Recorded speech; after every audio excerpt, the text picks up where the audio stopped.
Bonjour à tous et bienvenue sur la chaîne YouTube de Cryptost Academy pour une première vidéo d'analyse on-chain de l'année 2026. J'espère que vous avez toutes et tous passé d'excellentes fêtes auprès de vos proches ou tout seul, que Noël s'est bien passé, que le Nouvel An s'est bien passé, que la nouvelle année 2026 s'entame de manière positive et pourquoi pas optimiste pour vous. Nous, on va se lancer dans une nouvelle analyse on-chain du contexte du secteur du marché des crypto-monnaies. On va s'intéresser un peu à Bitcoin. On va regarder un peu ce qui se passe aussi au niveau des flux de capitaux dans l'ensemble du marché. On va voir que il y a peut-être un petit sentiment d'optimisme qui est en train de s'installer potentiellement, mais c'est pas encore certain. Il y a une thèse haussière et une thèse baissière et je vais vous présenter ces deux thèses aujourd'hui. Je vais vous montrer pourquoi sur l'action de prix à court terme et la structure on-chain du marché, il y a quelque chose de très intéressant qui pourrait peut-être enfin nous sortir de la phase de correction dans laquelle on est ancré depuis octobre. Mais je vais aussi vous montrer que d'un point de vue avec plus de recul à plus long terme, d'un point de vue cyclique, eh bien, il y a quand même des choses qui pourraient nous faire suggérer qu'on aurait une continuation baissière vers un bear market. Donc aujourd'hui, on va étudier un peu ces deux thèses. Sans plus tarder, on va se lancer dans l'analyse. Mais avant, bien sûr, je vous invite à vous abonner à la chaîne YouTube de Cryptost Academy pour ne rien louper de nos prochains contenus. Ça coûte pas grand-chose pour vous, c'est un petit clic pour nous, c'est un énorme soutien. Et n'oubliez pas que pour ceux qui veulent plus d'accompagnement, qui veulent parier sur leur propre formation, être capable de à la fois performer de l'analyse on-chain, de l'analyse technique, de l'analyse fondamentale, ou pour les personnes qui n'ont pas le temps et qui justement veulent l'avis et le suivi quotidien d'experts qui sont compétents dans le domaine, eh bien vous pouvez nous rejoindre chez Cryptos Academy directement. N'hésitez pas, on est déjà très très nombreux et ça me fera plaisir de vous voir. Très bien, on va se lancer dans cette analyse.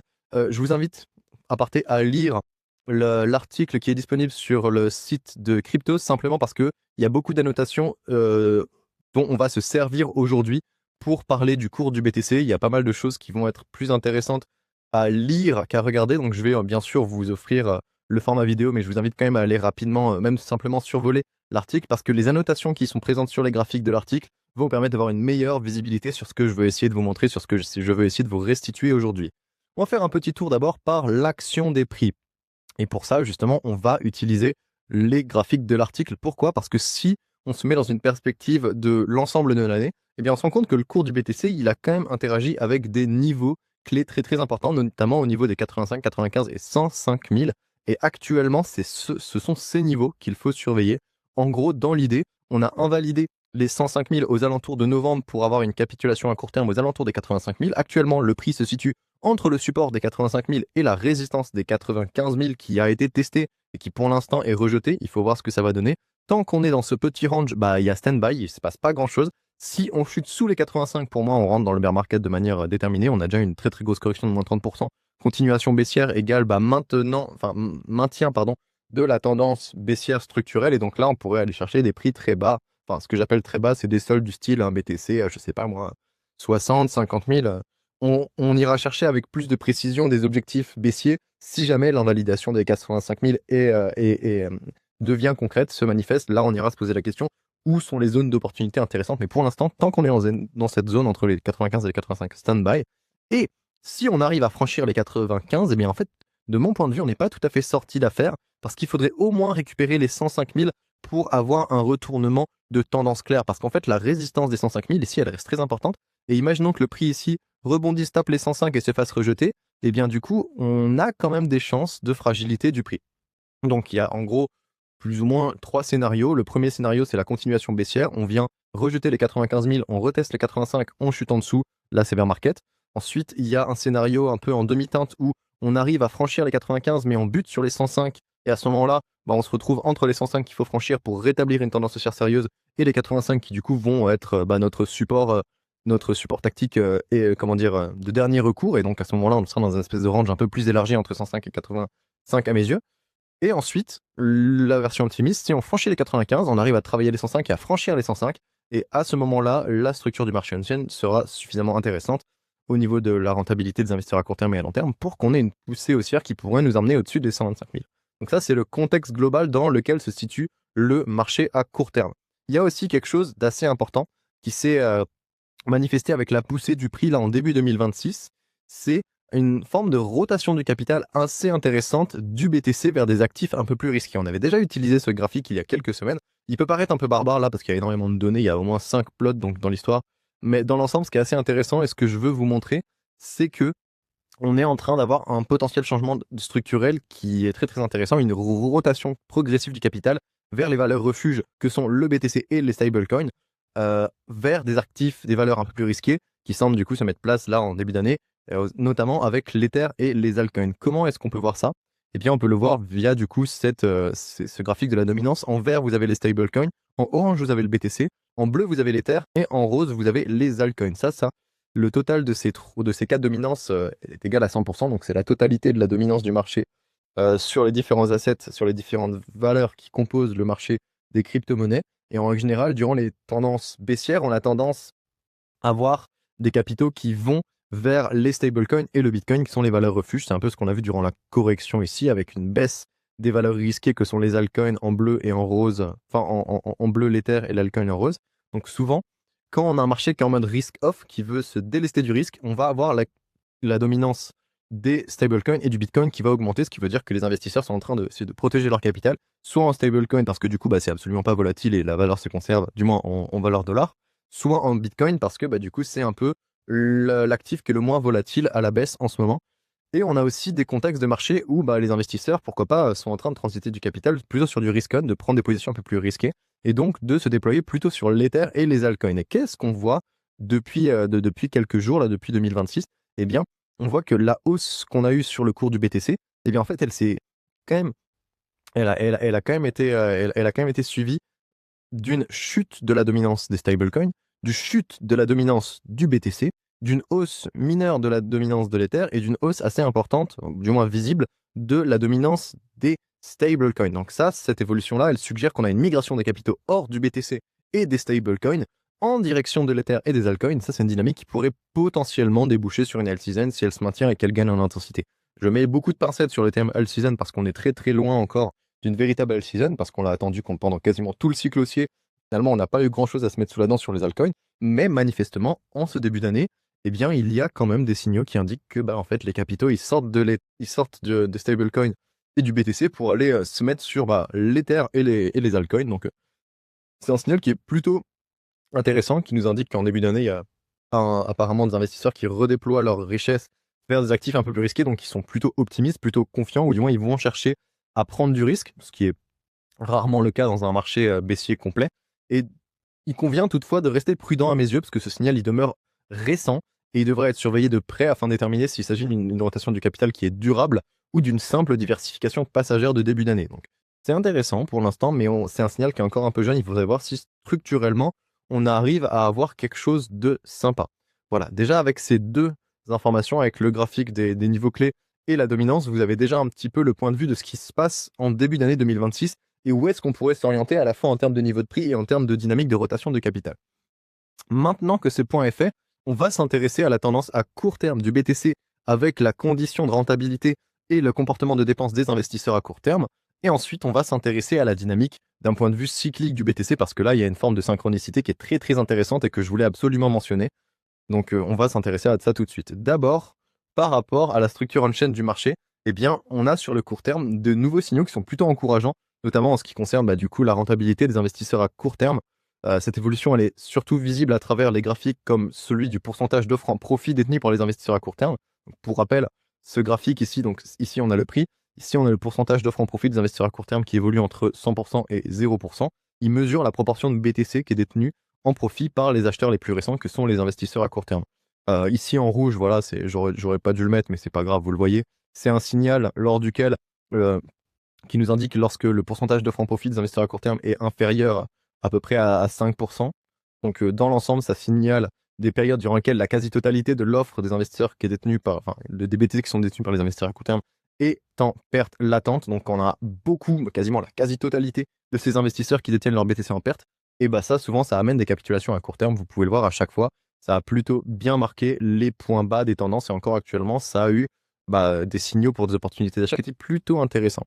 Ce qui va ici attirer notre attention sur le court terme, bon, je vais un peu dézoomer parce qu'au final, c'est pas très très agréable à regarder si je zoome, mais en gros, c'est que l'indicateur, il a atteint 2% en fin novembre 2025, signalant donc que 98% de l'offre des investisseurs à court terme était détenue en perte. Donc ça, c'est une valeur qui est plutôt extrême, qui est caractéristique d'une phase de capitulation majeure à court terme.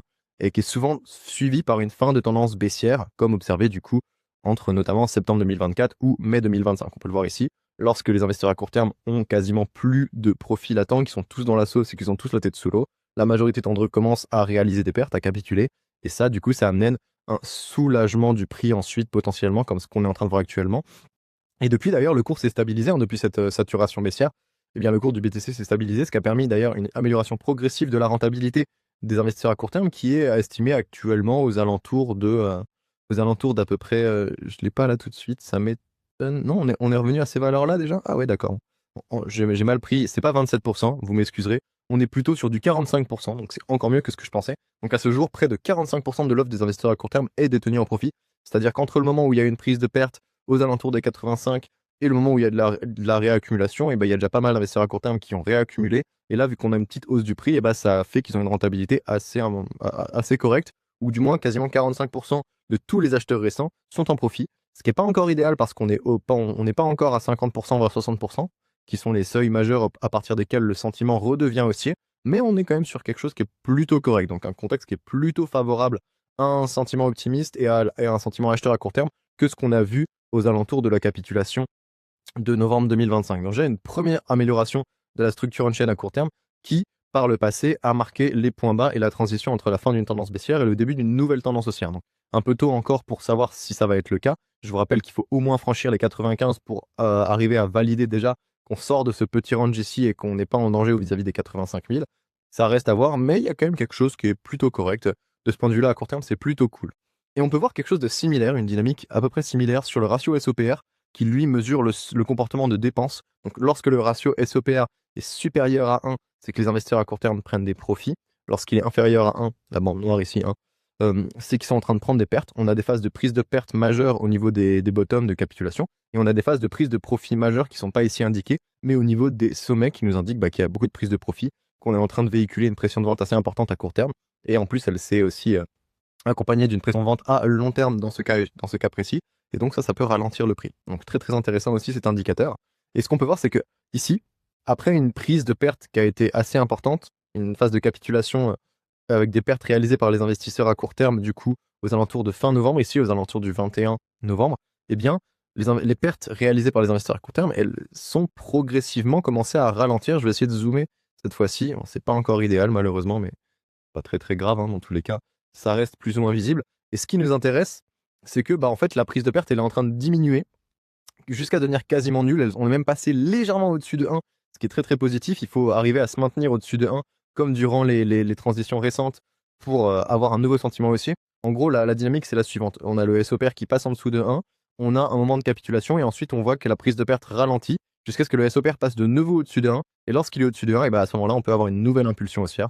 Donc, vous pouvez observer ce qui s'est passé en fin 2024, ou avec la transition de mi-2025, pour avoir des cadres de référence qui sont très très intéressants, des vrais cas d'école. Et donc là, on commence à se situer comme dans quelque chose de plutôt intéressant, mais il faudrait réussir à se remaintenir au-dessus de 1 pendant, je sais pas, peut-être 1 ou 2 semaines pour avoir un sentiment qui vraiment shift vers le haussier pour les investisseurs à court terme. Pour l'instant, c'est pas tout à fait ça. Mais dans l'ensemble, ce ralentissement de la prise de perte, il suggère quand même un épuisement progressif de la pression de vente, ce qui offre au BTC un environnement plus propice à une reprise haussière dans les jours ou les semaines à venir. Et il faut vraiment du coup que cet indicateur parvienne à se maintenir durablement au-dessus de 1, ce qui ferait que les probabilités que la tendance baissière touche à sa fin augmenteraient significativement, et ça ouvrirait la voie à un nouveau test haussier pour le cours du BTC. On pourrait, pourquoi pas même, si on repasse au-dessus de 1, franchir les 95, aller tester les 105, et là on pourrait avoir quelque chose qui serait intéressant sur le court terme. Donc on voit que la dynamique à court terme, après une phase de saturation baissière, elle a tendance à se rétablir avec une stabilisation du prix, et ensuite un nouveau test haussier. Donc là on a une stabilisation du prix, on n'a pas encore le test haussier. Donc pas fondé trop d'espoir non plus, mais on commence à avoir des signaux précurseurs qui ont été très très intéressants et qui ont donné des très belles opportunités d'achat durant les 2 dernières années. Donc on pourrait, par extension, se dire que ça pourrait être intéressant actuellement. Ça dépend de votre gestion du risque. Est-ce que vous préférez acheter et prendre un petit peu de risque en anticipant, ou est-ce que vous préférez attendre une confirmation de signal pour vous lancer? Ça, c'est propre à chacun. Mais en tous les cas, ce que je vous dis et ce que je vous décris ici, c'est qu'on commence à avoir des signaux précurseurs de retournement, de fin de tendance baissière et de retournement haussier potentiel sur le cours du BTC en début 2026. Donc ça, c'est la thèse haussière à court terme qui est plutôt intéressante. Je vous invite encore une fois à aller relire l'article pour avoir les annotations sur les graphiques, parce qu'il y a quand même pas mal de choses ici qui vont vous permettre d'illustrer un peu mieux le propos et de comprendre un peu dans quoi on se situe. Et enfin, on a aussi la thèse baissière cyclique, parce que en fait, on va se rendre compte, mais le BTC, il est sur ce cours, sur ce cycle-ci, le cycle de 2023-2025, il est super bien aligné avec les fins de bull market de 2017 et transition en 2018 vers un bear market, et 2021-2022 aussi, fin du bull market et transition vers un bear market. On a quelque chose de très très similaire, et donc il fallait que je vous en parle quand même, parce que c'est important d'avoir deux visions des choses, je pense, pour avoir plusieurs scénarios, surtout que là on a un scénario de synchronicité cyclique qui est quand même super intéressant, je sais pas, mais qui est quand même assez surprenant. Donc pour nuancer les observations plutôt optimistes qu'on a fait plus tôt, on peut prendre un peu de recul sur l'action de prix récente, parce que, contre toute attente, le cours du BTC conserve un comportement cyclique remarquablement régulier au cours des 3 derniers cycles. Donc ici, 2017, 2018, 2019, ici 2021, 2022, 2023, et ici 2024, 2025, et en début 2026. Et ce qu'on voit, c'est que la dimension temporelle, elle semble jouer un rôle clé dans le développement de ces cycles haussiers et baissiers entre du 2017 et 2025, parce que, avec le temps qui a été écoulé entre le halving, qui est ici le point de départ pour mesurer les performances des cycles haussiers, donc ici, depuis le halving jusqu'au sommet cyclique, eh bien, on se rend compte qu'on a quasiment le même nombre de jours. Regardez, ici, on a 520 jours pour aller du halving de l'époque 3 jusqu'en décembre 2017. On a quasiment 520-530 jours pour aller du halving de l'époque 4 jusqu'en fin 2021, décembre 2021. Et on a aussi 520 à 530 jours pour passer du halving qui a eu lieu en avril 2024 jusqu'en fin 2025 à peu près. Donc on est vraiment sur quelque chose, vous voyez, dans une fenêtre qui est très très courte, dans laquelle tous les marchés haussiers précédents se sont formés à peu près 520 ou 530 jours après le halving. Donc ça, c'est quelque chose d'assez important. Bien sûr, même si ce phénomène, il peut être vu comme une simple coïncidence, on peut quand même se dire, ouais, bon, ouais, ça compte pas, c'est juste une coïncidence, voilà. Eh bien, la régularité qui est observée dans ce phénomène, dans cette cyclicité, elle mérite quand même d'être soulignée. Enfin, c'est pas parce qu'on voit ça que nécessairement tous les cycles vont être comme ça pour toute l'histoire de Bitcoin, mais c'est quand même quelque chose que je trouvais surprenant et que je voulais partager avec vous parce que ça donne un peu de matière à penser. C'est peut-être pas non plus le signal ultime, mais cette comparaison, elle mérite d'être mentionnée à mes yeux, donc c'était assez intéressant. Et au-delà des simples similitudes temporelles, il y a aussi une différence majeure qui apparaît en termes de performance, parce que le cycle haussier actuel, c'est le premier qui, après le halving, en performance post-halving, fait une performance de moins de plus 100%. Ça, c'est la première fois. On a une performance d'à peu près plus 80, plus 90% entre la date du halving et le sommet qui a été marqué au 125 000 en novembre 2025. Et entre ces périodes, c'est la première fois qu'on a une perf qui est inférieure à 100%. Sur les cycles précédents, on avait fait du plus de 1000 et du plus 600%, quasiment du plus 3000. On va dire plus de 1800%, plus 660%. Et là, on est à plus 80%. Donc, on voit que au-delà de la synchronicité temporelle où 520, 530 jours à peu près après le halving, on a un sommet de marché, un top de marché aussi, eh bien, on a aussi une performance qui est vachement réduite en ce moment, ce qui va dans la thèse des rendements diminués pour Bitcoin, mais ça, c'est une autre histoire qu'on verra peut-être un autre jour.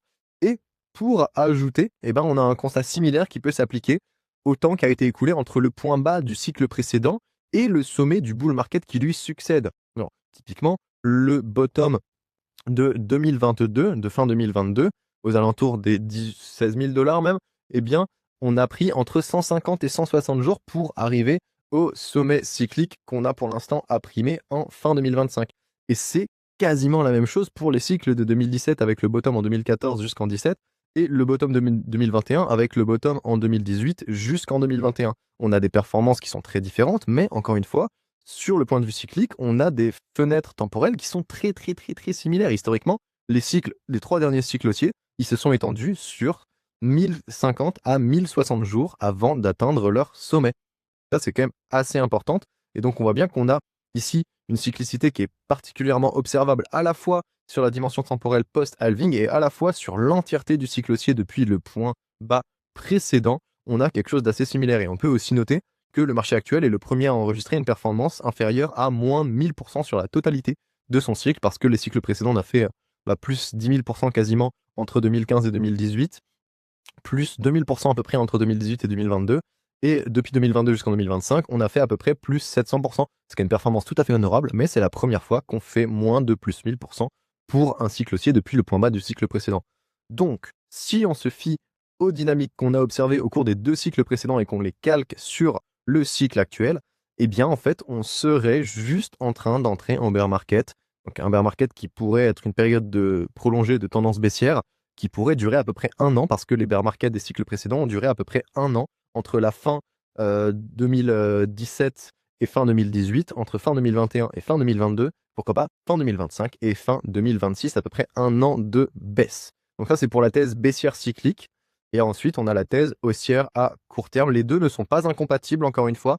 Il est tout à fait envisageable que pourquoi pas on aille franchir les 95, tester les 105 000, les rejeter en mode dead cat bounce, réintégrer les 95, retrouver les 85 et ensuite baisser pendant un peu moins d'un an jusqu'en fin 2026. Donc voilà, c'était les deux thèses que je voulais vous présenter en ce début d'année, avec aussi du coup les niveaux de prix clés et la petite dynamique qu'on est en train d'avoir avec la dominance des stablecoins et du BTC qui baisse par rapport à celle de l'ETH et des altcoins qui sont en hausse. Ça vous donne un petit peu un contexte de ce qui est en train de se passer en ce moment, ça vous donne plusieurs scénarios éventuels qui pourraient vous permettre d'ajuster votre stratégie en fonction de ce qui va se passer dans les prochaines semaines. Donc voilà, c'était à peu près tout ce que j'avais à vous présenter aujourd'hui. J'espère que cela vous aura plu. On va se faire le petit récap comme d'habitude. Alors que l'année 2026 débute, le cours du BTC tente une nouvelle fois de franchir le seuil clé, la résistance des 95 000, tandis que des signaux encourageants émergent du côté des données on-chain, surtout à court terme, et de la rotation du capital vers des actifs plus risqués comme l'Ether et les stablecoins. Toutefois, si les dynamiques cycliques historiques venaient à se répéter, eh bien, on pourrait avoir un marché qui traverserait une phase de faiblesse prolongée avec une tendance baissière qui pourrait du coup nous permettre de poser un nouveau point bas cyclique vers la fin de l'année 2026. J'espère que cette vidéo vous aura plu. N'hésitez pas, encore une fois, à aller vous abonner à la chaîne YouTube de Cryptost Academy pour nous soutenir, à venir tester notre produit si vous êtes intéressé, soit par du contenu régulier, soit par de la formation sur votre propre personne. N'hésitez pas à aller consulter l'article directement sur le site de Cryptos et à push, si vous le pouvez, à partager, à commenter, à liker le thread récapitulatif qui est disponible sur Twitter. C'était le Prof Chen. Je vous souhaite un excellent début d'année 2026 et on se retrouve dans les prochaines semaines pour un suivi de ces tendances à court terme et à long terme. Bonne journée à tous. Ciao, ciao.